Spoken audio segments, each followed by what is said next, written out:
लोगों की वोट की इज्जत भी नहीं रखी यार। अरे अगर आपको लगा था कि वो लोग नहीं भाव दे रहे तो उठ के निकल जाना चाहिए था। महराज वो आदमी है, आप लोग कहेंगे ना कि नहीं ये बोलने वाली बातें होती है। मुझे याद है, आप पता कर लेना, मैंने एक ट्वीट किया था जब एलजी ने डिनर पार्टी बुलाई थी। एक शख्स था, एक शख्स जो उसके डिनर पार्टी में नहीं गया था, क्योंकि उसने जम्मू कश्मीर के अंदर जो चुनी हुई सरकार है उसका गला घोंटा था जब उसने ट्रांसफर्स किए थे। और जब उसके फौरन बाद 4 दिनों के बाद उसने पार्टी बुलाई थी, उस पार्टी में सिर्फ अकेला महराज नहीं गया था, पीडीपी गई, एनसी गई, कांग्रेस गई, बीजेपी तो थी ही, लेकिन सबकी सब पार्टियां गई, एक एमएलए उसके अलग था और वो महराज था। मैंने वो एक वीडियो भी डाली थी, शायद आपने सुनी नहीं गौर से, और उसका मतलब भी नहीं निकाला। ये नोट कर लो और पीछे जाकर देख लेना। बतस पड़ गया ये सियासत शुरू, जम्मू कश्मीर की सियासत बतस पड़ गया है शुरू, तम दो शामस करे बतस पेट खत्म। और ये है असली हकीकत जम्मू कश्मीर की। और उस वक्त किसी ने इसका निचोड़ नहीं निकाला था। अगर किसी ने बात सुनी है, वो वीडियो किसी के पास है, वो निकालो और लोगों तक पहुंचाओ। मैंने उसी दिन कहा था, बहुत सारे लोग समझदार हैं, वो इस बात को समझेंगे कि चावल से शुरू हुआ था और चावल में रात के खाने में चावलों पे इस सियासत को और यहां की आवाम को रौंद दिया है इन लोगों ने अपने मफाद के लिए।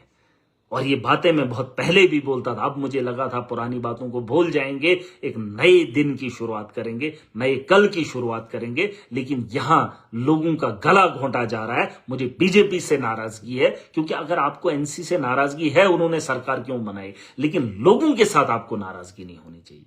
आप अपनी लड़ाई में लोगों को इस दलदल का शिकार नहीं बनाना चाहिए। और मैं ब्यूरोक्रेट्स को भी बताना चाहूंगा, आप इस ओहदे पर आज हैं, दुनिया के इतिहास को उठाकर देख लो, ये दबदबा किसी का नहीं रहा है। लेकिन आप जिस कुर्सी पर बैठे हैं, इंसाफ कीजिए। और अगर आप इंसाफ नहीं करेंगे तो मेरे जैसा आदमी का मुकाबला आपको करना पड़ेगा। और मैं बोलूंगा, मेरे हाथ में क्या है, मैं कोशिश कर रहा हूं।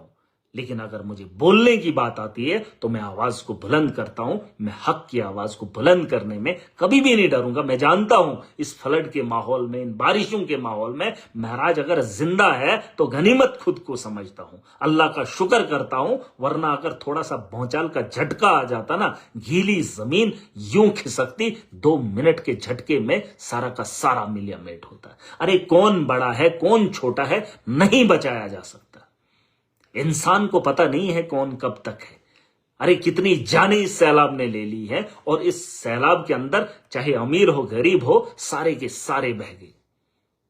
और हम इनसे डरते रहेंगे और लोगों के हुकूक का गला घोंटते हुए देखते रहेंगे, और अपनी कुर्सी को बचाने के चक्कर में अपनी आवाज के साथ साथ, अपनी इज्जत के साथ साथ लोगों की आवाज, आपकी इज्जत की फिक्र नहीं है हमें कि आपको उन लोगों ने पीछे रखा। अरे आपने उस इज्जत को नीलाम किया जो आपको आवाम ने दी थी, उस ताकत को तुमने पीछे कर दिया, उस जोर को जो ताकत आवाम ने दी थी, उस ताकत को तुमने उनसे पीछे करवा दिया।